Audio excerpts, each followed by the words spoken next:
All right, so some big transactions this last week in the NFL. We figured we'd kind of break everything down by position. First and foremost, being the quarterback moves this week. Obviously. Yeah, there was some big changes in the quarterback landscape. The first one being that we want to touch on was Andy Dalton signing with the Bears. We have kind of been talking about this being the Russell Wilson dream destination, and it seems like that's no longer going to happen now that they bring in Andy Dalton on a 1 year, $10 million contract. Yeah. Yep. Yeah. So, Lucas, what do you think of the move? I mean, I really thought that Russell Wilson was a pipe dream. Thought there was no chance that was actually going to happen because, I mean, like, I can't picture Seattle dealing him. So, I guess really like their next best option was Dalton. You don't think their next best option was to keep Trubisky around for a 1 year deal? I thought so, but I mean, they're not going to do that. I don't know. I don't know. It really why. seems like they hate him, which I don't get it either. I think he has shown flashes here and there. So I don't fully understand it, but if you're going to go with a new quarterback, really now that I'm thinking about it too, they have Foles, and I don't know why you just take a shot with him for 1 year. But I mean, they might do that. Who knows? Dalton might not be the starter. I would assume that he's going to be the starter there.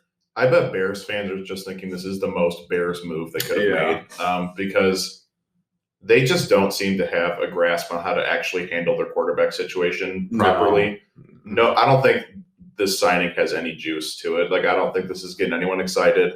Heavens no. I think he's just a step in the wrong direction. Yeah, they're not going to draft someone this year because both the GM and the head coach are kind of on the hot seat. So they need to just bring in a stopgap and see what happens kind of thing. And for some reason, they kind of felt he was the best choice. I know that their OC, Bill Lazor, has a connection to Andy Dalton from his time in Cincy. So there's something there, I guess. But I mean, what a dreadful quarterback room with him and Nick Foles and whoever they end up adding in the offseason here. But this feels like that's it.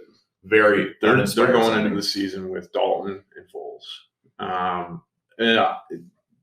Yeah, I mean, who is going to be the starter? No idea. Well, Foles has never been a good starting quarterback. No. Never. In Philly, he had that one really good season. Well, I'm not even talking about the Super Bowl. I'm talking about when he was a legit starter for them. When way back when what's his name, Chip Kelly was there, and he had that crazy good year. He was actually the starter for the year, and then he went to KC, right? And he's been a career backup ever since. And he of course had the legendary Super Bowl playoff run as a backup. Yeah, he's never been a consistent starting quarterback. He was with the Jaguars. I think everyone kind of forgets about until he got injured the first game.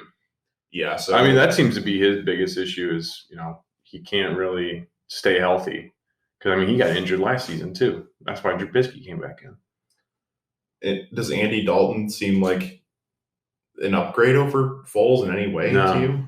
Doesn't to me. No, not at all.